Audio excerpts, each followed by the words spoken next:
This video and its content are the intellectual property of the Punjab Education Foundation. It is intended only for educational and professional training use.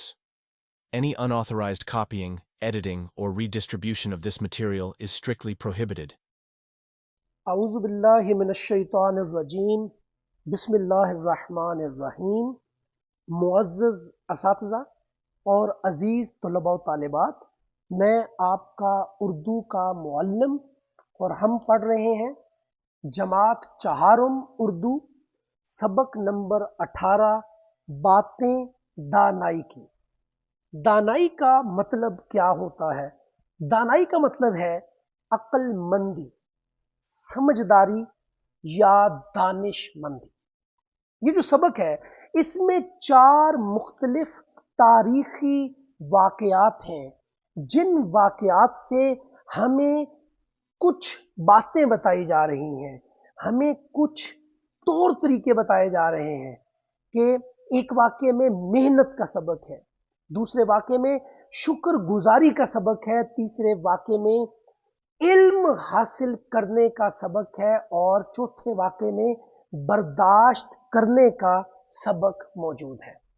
سب سے پہلے باتیں دانائی کی سبق کا تعارف دیکھتے ہیں کہ یہ سبق بچوں کو دانائی، عقل، سمجھداری اور سچائی جیسی اعلیٰ صفات کی طرف راغب کرتا ہے. صفات ہوتا ہے خوبیاں، اور راغب کرنا، مائل کرنا، بلانا. بچوں کی کردار سازی میں یہ سبق اہم کردار ادا کرتا ہے. یہ سبق کے ذریعے بچے سیکھتے ہیں کہ کیسے اچھے اور نیک انسان بن کر معاشرے میں اپنا مثبت کردار ادا کیا جا سکتا ہے. اس سبق کا مرکزی خیال 4 تاریخی واقعات کے گرد گھومتا ہے. میں نے آپ کو پہلے بھی بتایا ہے کہ مرکزی خیال کو ہمیشہ مختصر لکھا جاتا ہے. مرکزی خیال میں وہ اہم بات لکھی جاتی ہے جو اس سبق کا نچوڑ ہوتا ہے. تو پہلا واقعہ حاتم طائی کا ہے جس سے خودداری کا سبق ملتا ہے. دوسرا واقعہ شیخ سعدی رحمت اللہ علیہ کا ہے جس سے شکر گزاری کا سبق ملتا ہے. تیسرا واقعہ مصر میں رہنے والے 2 بھائیوں کا ہے جس سے علم پر فخر کرنے کی بات ہے. اور چوتھا واقعہ ایک بزرگ کا ہے کہ جنہوں نے برداشت کا سبق دیا ہے. اب ہم آتے ہیں اس سبق میں موجود جو مختلف واقعات ہیں وہ پیراگراف کی شکل میں ہیں. ان پیراگراف کو سب سے پہلے پڑھنا ہے تو درست تلفظ کے ساتھ پڑھنا ہے، ادائیگی کا خیال رکھنا ہے اور ساتھ میں اونچی آواز میں پڑھنا ہے، اور اس کے ساتھ ساتھ اس بات کا خیال رکھنا ہے کہ کوئی بھی لفظ جو ہے اس کو غلط ادا نہ کیا جائے اور جذبات سے پڑھنا ہے. حاتم طائی عرب کا مشہور سخی انسان تھا. اب یہاں پہ جو لفظ استعمال ہوا ہے مشہور ہے جس کا مطلب ہے شہرت والا، اور سخی کا مطلب ہوتا ہے اللہ کی راہ میں خرچ کرنے والا یعنی فیاض. ایک دن اس نے 40 اونٹ ذبح کیے، قربان کیے، اللہ کی راہ میں قربان کیے، اور بہت سارے لوگوں کو کھانے کی دعوت دی. کھانا شروع ہونے سے پہلے وہ کسی کام کی غرض سے جنگل میں گیا. کام کی غرض کام کے مقصد سے. وہاں اس کی نظر ایک لکڑہارے پر پڑی. لکڑہارا ایک ایسا شخص ہوتا ہے جو لکڑیاں کاٹتا ہے، پھر ان کو جا کر شہر میں بیچتا ہے اور اپنی گزر اوقات کرتا ہے. جو لکڑیوں کا گٹھا باندھ رہا تھا، یہاں پہ لفظ ہے گٹھا. اب یہ گٹھا بنڈل کو بھی کہتے ہیں جس میں ایک سے زیادہ چیزیں اکٹھی ہو جائیں. عموماً گٹھا گھاس کا گٹھا، لکڑیوں کا گٹھا، تو گھاس کا گٹھا ہوگا تو گھاس اس میں موجود ہوگی، لکڑیوں کا گٹھا ہے تو لکڑیاں اس کے اندر زیادہ تعداد میں موجود ہوں گی. تاکہ اسے بیچ کر روزی کمائے۔ حاتم تائی نے اس سے کہا آج بہت سارے لوگ حاتم کے دسترخوان پر جمع ہیں۔ اب یہاں پہ لفظ ہے دسترخوان۔ دسترخوان کہتے ہیں کھانے کی چادر یا کھانے کا کپڑا جس کے اوپر بیٹھ کر کھانا کھایا جاتا ہے۔ تم بھی جاؤ اور حاتم کے مہمان بنو، یعنی تم بھی جاؤ اور حاتم کے دسترخوان پر بیٹھ کر کھانا کھاؤ۔ لکڑہارے نے کہا جو شخص اپنی محنت سے روٹی کھاتا ہے وہ حاتم تائی کا احسان نہیں اٹھاتا۔ اب یہاں پہ محنت کا لفظ ہے جس کا مطلب ہے کوشش کرنا، اور احسان نہیں اٹھاتا، اس کی نیکی نہیں اٹھاتا، اس کی نیکی کے نیچے نہیں دبتا۔ کتنی خوبصورت بات ہے کہ جو اپنے ہاتھ سے کماتا ہے، اپنے ہاتھ سے محنت کرتا ہے، وہ کسی اور کی طرف نہیں دیکھتا۔ تو یہاں پہ یہ پیغام دیا گیا ہے کہ ہاتھ سے محنت کرنے والا کسی کے احسان کے نیچے نہیں دبتا۔ اب ہم آتے ہیں مشکل الفاظ کے معانی کی جانب۔ تو پہلا لفظ ہے سخی، اللہ کی راہ میں خرچ کرنے والا۔ فیاض شخص، انسان، گٹھا گھاس یا لکڑی کا بوجھ جس کو بنڈل بھی کہتے ہیں۔ احسان کا مطلب نیکی ہوتا ہے۔ ذبح قربان کرنا، حصول حاصل ہونا، محنت کوشش کو کہتے ہیں، اور روزی کا مطلب ہوتا ہے کمائی۔